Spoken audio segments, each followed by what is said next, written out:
Thanks everyone for coming as always. I'd like to start by thanking Alvin Gentry for his contributions this year and stepping up mid-season. Of course, recognize and thank our players for their efforts and work throughout the year. Certainly also would like to thank and recognize my entire staff. We have a lot of people here that do a lot of work behind the scenes, and I'd just like to publicly thank everybody who contributes here. Obviously, it's been a tough season, and certainly we want to be playing it this time of year and not having this press conference. But we certainly have reasons to be optimistic, I think, as we continue to build, and we're confident in the foundation that we're building here. Certainly more work to be done, but we'll continue to be aggressive and get this place back where it belongs. So with that, I'll take questions.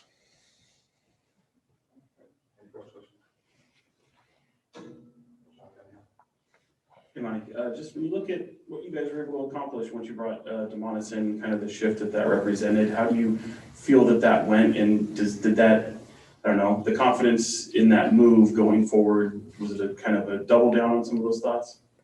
Yeah, with Domas coming in, I think we expected him to be great, and he was even better. So very excited about what Domas brings, not just on the floor, which we all see, but getting to know him, the person, his family, his love for the game, and his excitement to be here.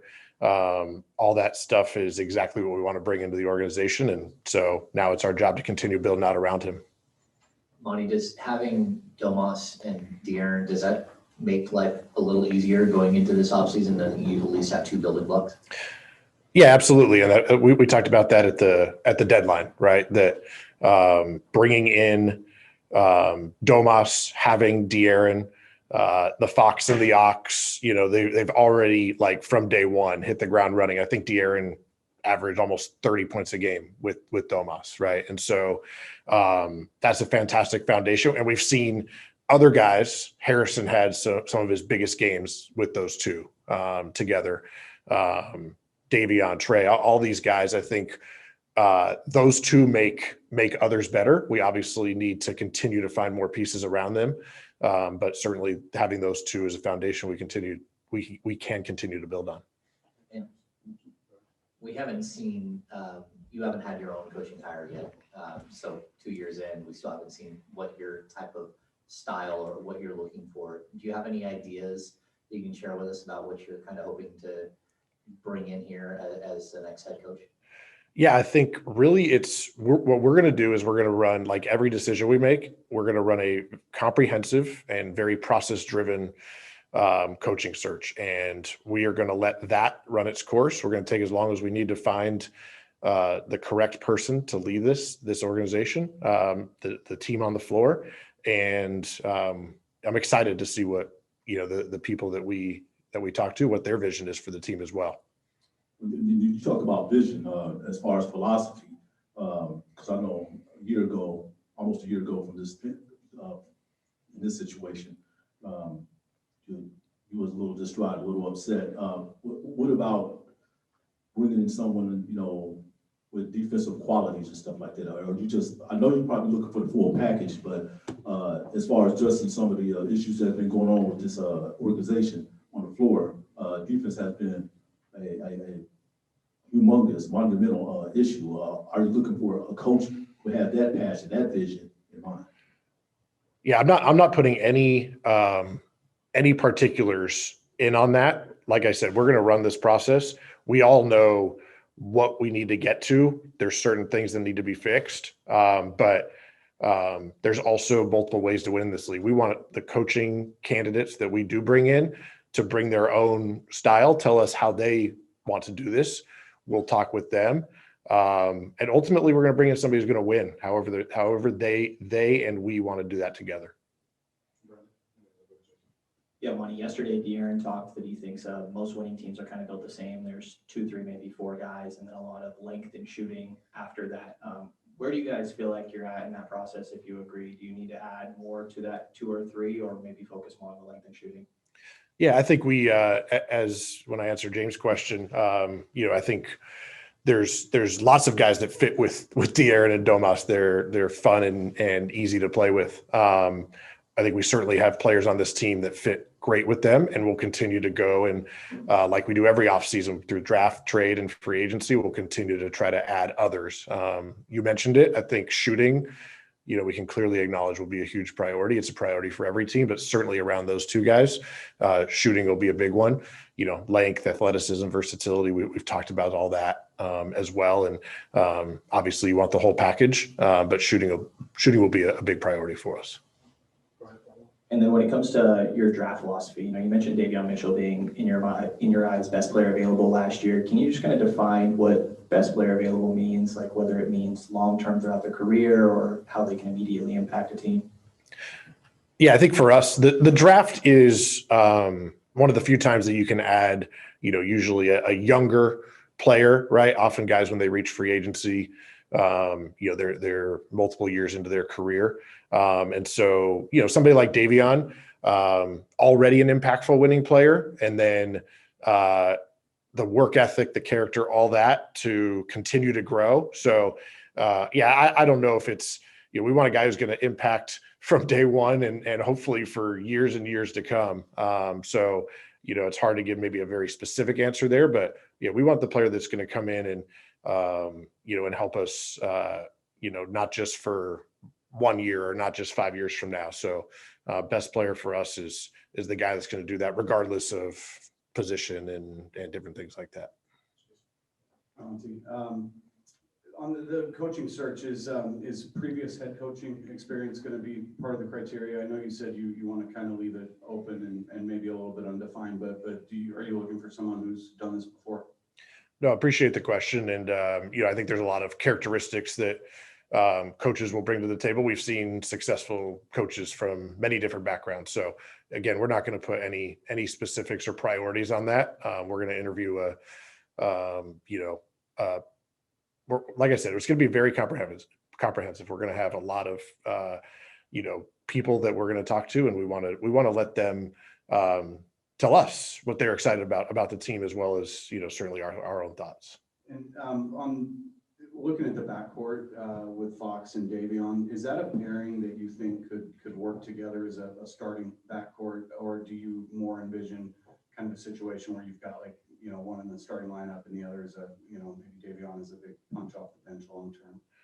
Yeah, I think, well, first of all, as you know, the coach will make those decisions on who starts and everything. We've seen them play together, which I think is really what you're asking. And, I think both guys, complement each other. Obviously both are great with the ball, but Davion, we saw, defensively is, can guard both guard positions. He can get switched on to bigger guys and cause all sorts of problems. And then, really at the end of the year, we were able to see Davion continue to take off. His shooting improved. He just became more comfortable out there, as many rookies do. They'll continue to find ways. Foxy can score, with me and you out there. So he's going to find a way to continue to do that. So I think they'll certainly play together some, and it's just great to have, especially in this league, two guards who can create for themselves and others. We saw with some of Davion's assist totals down the stretch, they get a 17 and a 15. Foxy had, I think, averaged 7+ assists the second half of the year. So I think we'll continue to see that. Hey, Monte, going back to Fox and Sabonis really quick, I believe we only saw about 15 games of them together. Both of them finished the season out. Does that feel a little bit like lost time, or do you feel confident that the offseason training camp, that's enough time for them to be connecting on all cylinders come game one next season? Yeah, we addressed this at the deadline, which is there's only so many opportunities to add impact players. So we had a chance to add Domas, and we did it. And we're excited that we got to see 15 games together and really see, I think, Foxy at his best, certainly see what Domas can do. Obviously, we would have wished they would have played even more together. But like I said at the time, that this was not about just this year. We got multiple years ahead. And so these guys are going to get an off season together. They're already, bonding with each other and the rest of their teammates. I view it as we got a head start, as if we would have done it later. And so we're excited to see them get certainly a full offseason under their belt and, really take off next season from day one. Realizing you haven't been in this job all that long, but you've been here a little bit, is there anything you know now that you didn't know then about this organization that maybe you wish you had known, or I don't know, just having like revisionist history, looking back and saying, boy, I wish I had known this or anything like that? I would say, as I've said multiple times, the number one thing that since I've come in here that you kind of know from the outside, but you don't realize until you're here is the fan base. It's just unbelievable. I was just in Phoenix, the last game of the year, a disappointing season, and there was 25 Sacramento fans that traveled down for the game. So, and I think we saw, I don't even know, we had 8 or 9 home games after the trade deadline, but like that was fantastic. Like the crowd was invested and so excited about, how we were playing. So that's the number one thing. And, it drives me, it drives us to continue to build this thing out and, and get to a point where this time next year, like that place is packed for a playoff game. And then just when it comes to the coaching search, it sounded as if comprehensive, all that, process doesn't sound like you have an ideal time that you want to have one by, or am I reading that wrong? No, you're right. We have an off season. We have time. The number one thing is that we find the right person to come in here and, partner with me and the rest of our staff and get this thing where it needs to get to. So we're going to take our time. And whenever we find that person, we'll go ahead and do it. Yeah, Monte, I did see a photo on, I think it was Blake Westcott, who runs one of these social network pages, photo in Phoenix in there. So just to let you know about that. And yes, the fan base here is absolutely fabulous. But let me just go back to the trade, bringing in, the 6 guys. Domantas, of course, and then Dante, and then Trey Lyles, and then the other 3 players. But I want to start with Dante and Trey Lyles, who was pretty much a surprising player. Just want to get your thoughts on, Trey coming in and cracking in the lineup, and was he on your radar, before that? And Dante, I know his situation is pretty iffy, sticky right now with his contract situation, but he definitely wants to be here. Could you talk about those 2 Pacific players, Dante and Trey Lyles?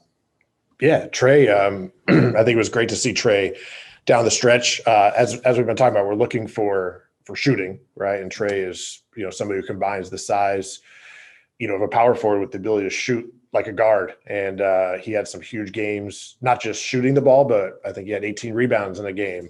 So I think Trey, he just has a solid way about him. He does everything, well on the court, and he was a great fit. It was really, I would say we certainly somebody that we've looked at, but, pleasantly surprised with his play. Dante, of course, I think we see what Dante brings. We traded for him twice, as you all know. We love a lot of what he brings to the floor, and it was great to see and hear Dante's comments after the last game about what his experience in Sacramento has been and what he wants to bring to the city. So both those guys, again, we wish we had more wins down the stretch, but it was good to see what they can contribute. Both De'Aaron and Domantas yesterday talked about wanting to be involved or kept in the loop with this coaching hire. What's your philosophy on player involvement in that kind of decision and taking their opinions into account? Well, it was, those 2, obviously De'Aaron and I have, been together now for a couple of years. Domas just a few months, but it's been, great to get to know him and continue to build that relationship. They've told me privately, and they told you guys publicly, the confidence they have in me and my group, and that's reciprocal. We brought, Domas in and Foxy. Obviously, we signed to the extension last year. Like, we have every confidence in them that they're going to be the pillars of what we're building here. So, and certainly their input and their thoughts on the game and coach and all the things that will go into getting us into the playoffs, and that winning atmosphere is what we want. So we're going to continue to build those relationships, and it's been fantastic getting to know Domas recently, and we'll continue to do that. Monte, we're 16 years into the playoff drought. Just, do you feel the pressure to fix this thing quickly and to get this thing back on the right path for next season? Yeah, this is, I think the other thing about coming here, right, is, this is going to be my third season.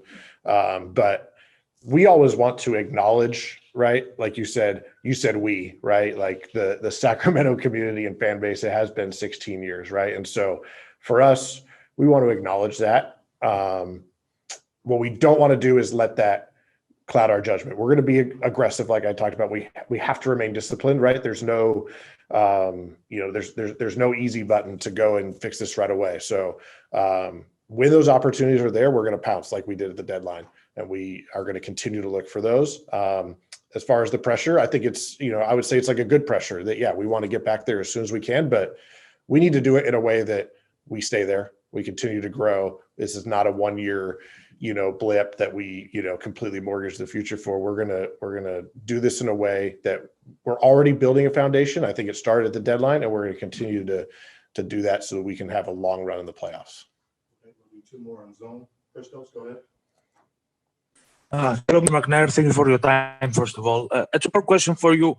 What makes you confident about the first one? The first part is, what makes you confident about the foundation that you have with De'Aaron, Thomas, Davion, Harrison, and all those guys? What makes you confident about the next season? And the second part is, what you would like to add to this foundation to make the Kings a playoff caliber team?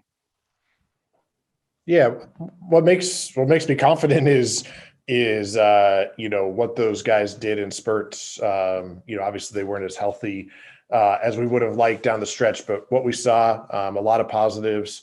One thing that maybe I think we all see Domantas passing and scoring, but one thing that flew under the radar, I think, is his defensive rebounding and how that shored up our defense. I think we were top 10 defensive rebounding when he played. And then again, Foxy, like I said, he was, averaging almost 30. Harrison had some of his biggest games. Davion had a fantastic closing stretch. But we also know that we got to continue to add, and that shooting is going to be a priority. Like I said, with those 2 guys, especially De'Aaron and Domas, there's going to be a lot of pressure on the defense to focus on those 2. We need, the other guys on the floor to be able to take full advantage and hit those open shots when they come. All right, Monte, go ahead.